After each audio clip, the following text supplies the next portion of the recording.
Mula noon hanggang ngayon, pagtingin ni Paolo Avellino kay Kim Chiu, hindi nagbago. Chika Test Today. Mula noon hanggang ngayon, yung mga titig at ngiti ni Paolo kay Kimi, hindi rin nagbago. At yung saya ni Paolo, pagkasama ang kanyang Chanita Princess, wala ring nagbago. Mula noon hanggang ngayon, to the rescue talaga agad si Paolo Avellino, pagdating kay Kim Chiu. Kahit noon pa man, nakahanda si Paolo na saluhin ang kanyang Chanita Princess. At hanggang ngayon. At iba din talaga ang concern, at love na pinapakita ni Paolo kay Kimi, dahil to the rescue agad ang aktor, sa hita ng aktres, ito yung magkasama ang dalawa kamakailan sa kanilang paboritong workout gym, muli itong pinagpiestahan ng mga netizen ang sabay na working out ni Kimi at Paolo. Ito yung nakatayo si Kim, at itinuturo ang kanyang hita na para bang may iniindang kirot, agad lumapit si Paolo kay Kim at may sinabi sa kapareha. Tila itinuturo daw ni Paolo ang tamang paraan ng pagbuhat ng metal plates, para hindi ma-injure si Kim, nilagyan ng kwento ng mga netizen ang ganap na ito ng Kim Pao, at sinabing to the rescue si Paolo, sa jowa nito sa iniindang kirot. Yung mga ganitong eksena ni Kim at Paolo, ay sapat na para kiligin ng todo ang kanilang fans. Super kilig din ang patikim na teaser, ng My Love Will Make You Disappear, unang pelikula ng tambalang Kim Chiu, at Paolo Avellino. Super excited na ang mga fanay, handang-handa na daw nila itong panoorin. Kaabang-abang din naman talaga, ang bawat eksena ng nasabing movie, makikita ito sa mga behind the scene. Samantala, pangmalakasan na talaga ang pagtitrending ni Kim Chiu at Paolo Avellino, dahil sa sunod-sunod na ang pagpapakilig ng dalawa sa social media. Matapos dumagundong ang Araneta Coliseum, sa paglabas ng Kim Pao sa Christmas special ng kapamilya, lantaran na talaga ang kanilang pagsasama.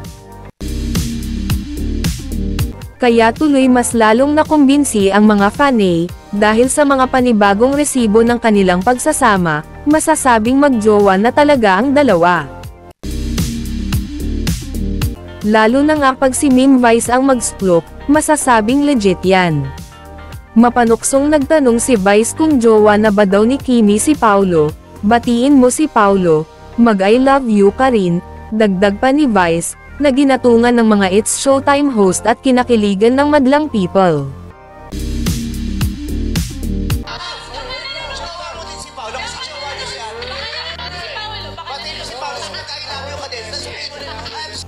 Winner ka na sa pagiging breadwinner, winner ka pa sa pag-ibig, say pa ni Vice. Ang saya-saya naman ng Pasko mo. Gatong naman ni Vong Navarro. Winner ka na sa pagiging breadwinner, winner ka pa sa pag-ibig. Ay, grabe naman! Yan ang Pasko mo! Talagang nag-trending din ang ibuking ni Vice, na may jowang kapamilya actor si Kimi. Naganap ang nasabing revelasyon ni Meme Vice sa Christmas special ng kapamilya nang gawin nila ang nauusong trend na Suspect Challenge. Isinalang ni Vice si Kim sa challenge, at habang pabidang naglalakad si Kim na kumakandiret, may ibinunyag si Vice. Ayon kay Meme Vice ay may jowa na si Kim, pero biro niya hindi pa raw nito ibinubunyag, dahil ipapafingsoy pa raw nito ang guy.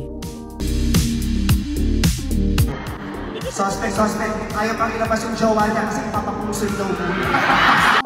Ilan pa sa clues na binigay ay isa rin daw itong kapamilya, kaya lalong nagpilian ang fans nang banggitin ni Meme Vice ang name ng isang liniment brand.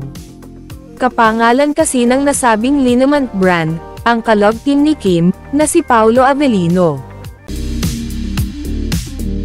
Naloka si Kim sa kadaldalan ni Vice, kaya naman hinabol niya ito sa buong entablado.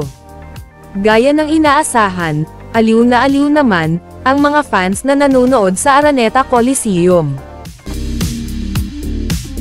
Patuloy pa rin sa pambubuko si Vice na ang tinutukoy ay si Paolo Avellino, may dumalaw raw sa dressing room ni Kim, pero naka-disguise, nakasuot pa daw ito ng sombrero at face mask. Sabi pa ni Vice, nag-disguise pa raw ang bisita ni Kimi, samantalang taga-ABS-CBN naman daw ito. May dumalaw sa dressing room mo. Nakakap. Ha? Alam mo, di ba kilala yung taga-ABS din naman? Yung reaction talaga ni Kimi, hindi niya inaasahan na ganun sasabihin ni Mim Vice. Walang nagawa si Kim na pigilan si Vice kaya tumawa na lang ito ng tumawa. Yung todo tago ka sa love life mo pero hinerd launch ka ng friend mo, at yun na nga.